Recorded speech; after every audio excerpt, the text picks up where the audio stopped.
E olha, a gente continua falando desse tema, porque esse caso da Meta, que é uma das maiores plataformas digitais do mundo, tem dado, claro, um novo peso para o julgamento das Big Techs aqui no Brasil pelo Supremo Tribunal Federal.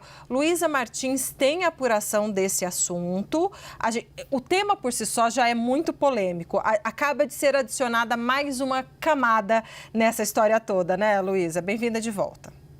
Exatamente, Débora, uma nova camada, você disse muito bem, né? Esse julgamento, ele está suspenso, né, por um pedido de vista do ministro André Mendonça. Isso ocorreu no inicinho de dezembro, mais ou menos, aí agora teve o recesso, ele tem 90 dias corridos aí para devolver o seu voto, né, para liberar esse caso de volta a julgamento. Então, pelos cálculos ali nos bastidores do Supremo, isso deve ficar mais ou menos para abril, maio deste ano, a retomada, né, desse julgamento. Então, esse novo embate, né, a gente já teve embates do STF, primeiro com o Telegram, depois com o X, que chegou a ficar bloqueado no ano passado por cerca de 40 dias. Agora, essa nova crise, digamos assim, ainda não é bem uma crise, né? Mas o início aí de um possível novo embate com a Meta, isso não tem o poder de acelerar, de alguma maneira, esse julgamento, porque tem os ritos ali próprios do pedido de vista dentro do regimento do STF, mas dá, como você disse, Débora, um novo peso a esse julgamento. A gente lembra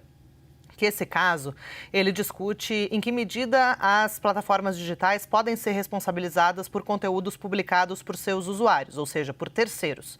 As empresas dizem que não tem como serem responsabilizadas por algo que uma outra pessoa publicou, mas a avaliação dentro do Supremo Tribunal Federal, especialmente em um contexto eleitoral, né, de divulgação de fake news e também em um contexto dos próprios atos antidemocráticos, né, Débora, que muitos deles foram articulados pelas redes sociais, o Supremo tem entendido que é preciso uma resposta mais dura, né, e dar mais colocar ali as redes sociais num papel mais proativo na remoção desse tipo de conteúdo. Inicialmente, esse julgamento chegou a entrar na pauta em maio de 2023, Débora, então é uma discussão que não é de hoje.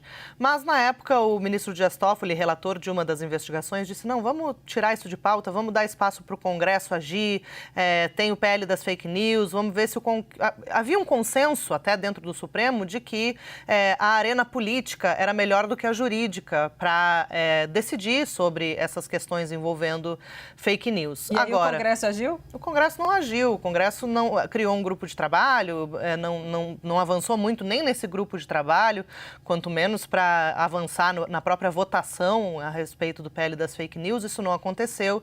E aí, diante dessa inércia, vamos dizer assim, do Congresso, o Supremo entendeu que era preciso tomar a frente novamente e colocar esse caso de novo para a pauta. A situação é a seguinte, a gente já falou do pedido de vista do ministro André Mendonça, mas já foram computados 3 votos, Débora. O ministro Dias Toffoli e o ministro Luiz Fux, eles deram votos bastante duros para aumentar. Para resumir, foram votos bastante longos, mas para resumir, para aumentar a responsabilização das plataformas nesses casos de conteúdos publicados por seus usuários. O ministro Luiz Roberto Barroso abriu uma corrente um pouco diferente, um voto um pouco mais ameno, mas ainda assim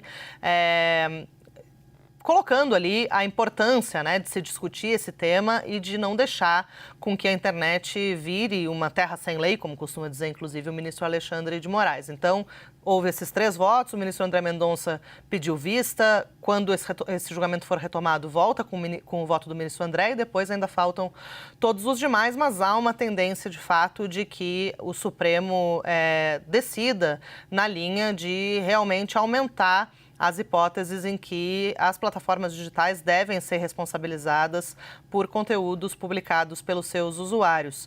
E isso inclui, como eu disse, Débora, não só notícias falsas, a gente tem o PL das fake news, que ficou conhecido com esse nome, mas também discursos de ódio contra minorias, por exemplo, discursos que incitam, por exemplo, atos antidemocráticos. Uma série de acontecimentos aqui em Brasília levou também a essa leitura leitura de que esse é um julgamento extremamente importante, um dos mais importantes da década, segundo até classificam ali nos bastidores do Supremo Tribunal Federal. A gente teve o atentado do homem-bomba aqui na frente do Supremo Tribunal Federal. Depois todo esse relatório da Polícia Federal com o detalhamento da trama golpista que, enfim, culminou nos atos antidemocráticos de 8 de janeiro, que completaram 2 anos ontem e que boa parte, né, dessa articulação foi feita justamente pelas redes sociais. Então, as falas até ontem, né, Débora, durante os eventos que fazem alusão ao 8 de janeiro, fizeram alusão ao 8 de janeiro, os discursos do ministro Alexandre de Moraes, do próprio ministro